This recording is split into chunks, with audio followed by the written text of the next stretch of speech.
Regardless of their policies, world leaders are guaranteed to make enemies. Even popular presidents have targets on their backs, and it pays to protect yourself from unknown threats. Today, we're looking at the most expensive presidential security in the world. Although Kim Jong-un's official job title is Supreme Leader, he is the de facto president of North Korea. Kim's horrible human rights record and combative foreign policy put him at odds with other world leaders and his own citizens alike. Many people both at home and abroad would like to assassinate Kim Jong-un, so he spares no expense when it comes to personal security. In fact, Jong-un has a dedicated 100,000-person unit called the Guard Command. This sizable army reports directly to Kim, and their primary role is keeping him safe.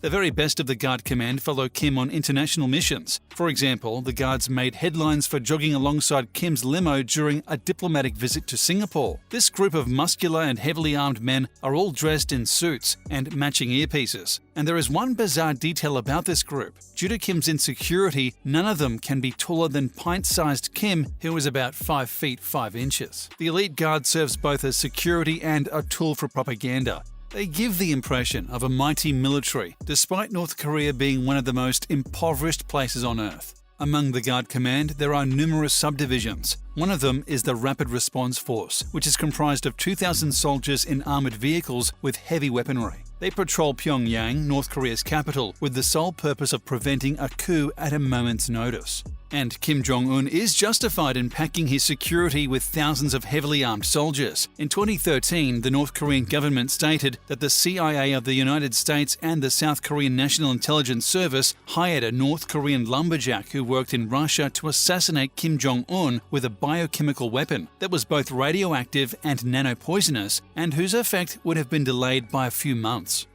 Although he has many enemies, Kim is not the kind of person you want to cross. He ordered his own uncle to be executed in 2013, and most people believe he was behind the assassination of his own half-brother, Kim Jong-nam, in 2017. It's unclear how much Kim spends on personal security, but most experts estimate it's in the tens of millions.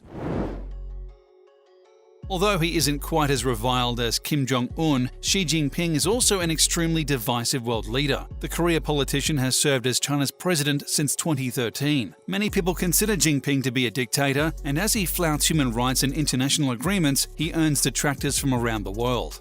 In order to stay safe from foreign adversaries, Jinping uses the Central Security Bureau. This unit of 5,000 soldiers uses a network of cyber technology, helicopters, drones, and armed guards to guarantee Jinping's safety at all times. The CSB was established in 1949 and has protected every Chinese head of state since that time, including Mao Zedong, Zhou Enlai, Hua Guofeng, Deng Xiaoping, Jiang Zemin, Hu Jintao, and their immediate families. The elite group has 8 sections and 36 different squadrons. Some are tasked with securing the presidential compound, while others monitor the internet for cybercrime and threats against Jinping. The president is particularly sensitive to images of Winnie the Pooh due to his comparison with the portly bear. In fact, the children's character was fully censored from the Chinese internet in 2017. This all stems from a 2013 meme that pictures Jinping walking with Barack Obama. The meme compares Obama to Tigger and Jinping to Winnie the Pooh. Of course, Obama was unfazed by the image, but Jinping was notoriously thin-skinned, and he took his ridicule personally. Now it's a crime to post Winnie the Pooh in China, and Xi's cybersecurity unit combed the internet for any evidence of this chubby smiling bear. China spends $209.16 billion on its defense budget every year, but it's unclear how much of this goes to presidential security. However, if even 1% goes to the Central Security Bureau, it would have been more than $2 billion annually to protect Jinping. That leaves ample funding to search the web for inflammatory Winnie the Pooh content. The United States of America has a notoriously intimidating Secret Service. This elite security detail is tasked with protecting politicians like President Joe Biden. Initially formed in 1865 to combat counterfeit currency, the Secret Service now has more than 7,000 employees and an annual budget of $2.23 billion. In the history of the United States, there have been many attempts on the lives of presidents. Throughout hundreds of attempts, 2 presidents have been seriously injured and 4 have been killed. As a result, the Secret Service take their jobs very seriously.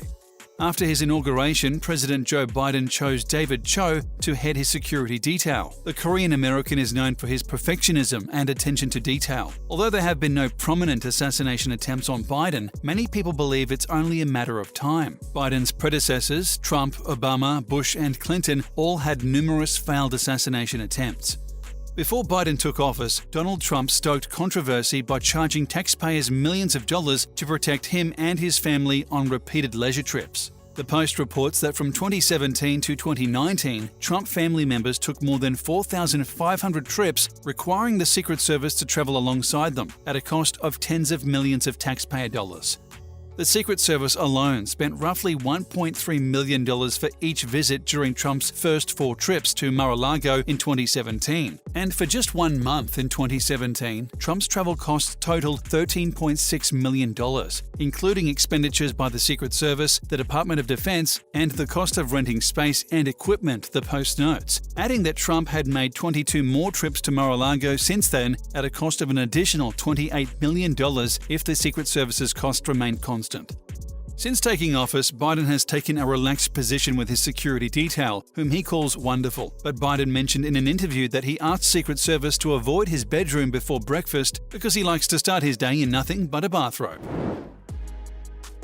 Before becoming president of Russia, Vladimir Putin worked for many years in the KGB as part of the Soviet Federal Security Service. Putin, of all people, has an appreciation for the necessity of heightened protection. Because he is a man with many enemies, he has beefed up the Presidential Security Service during his time in office. Though the organization is necessarily secretive, Putin employs 2,000 to 3,000 plainclothes officers to guard him at any given time. They secure buildings that he is scheduled to enter and work around the clock to mitigate any threats to his safety. Russia currently spends $50 billion annually on national security. Like most countries other than the United States, Russia is not required to report how much it spends on its personal security. But given how much Putin is loathed around the world, it's likely many millions of dollars. If you're lucky enough to be part of Putin's security detail, you might be rewarded with land, money, and connections with Russia's oligarchs. In fact, there are statements from the Organized Crime and Corruption Reporting Project that say Putin intimidated and bribed impoverished Russians to leave their land so that he could give it to his favorite bodyguards. Putin has a notoriously cozy relationship with his bodyguards, who often serve as his travel companions and even personal chefs. The Russian president made headlines in 2019 when he was filmed leaving a bathroom with 6 bodyguards during the Ukraine summit in Paris. Apparently, Putin has no boundaries with his security detail, and they routinely follow him into the toilet. Many of his bodyguards are dressed in suits and dark sunglasses, but many more are dressed in plainclothes, mingling in nearby crowds and looking for anything suspicious. And of course, Putin likes to travel in style, so he fitted a limousine to be bomb-proof. His unique limousine has been a feature of Mr. Putin's overseas visits since May 2018. He is said to have personally initiated a plan to design a Russian-built car rather than relying on foreign brands such as Mercedes, as he had done previously. The result was Urus, a new brand that is hoping to become an Eastern competitor to Rolls-Royce and which is becoming popular in the Middle East. The car is one of a fleet that cost $192 million to develop, which has been in production since 2012. The manufacturers even hope to launch a Russian brand based on the publicity. Even when the car is publicly available, it won't compare to the version Putin drives. Putin's car can withstand sniper fire and chemical gas attacks and also has an advanced communications equipment installed, making it a command center on wheels. Despite a growing resistance movement in Russia, it's unlikely that anyone could overthrow Putin and his team of heavily armed guards.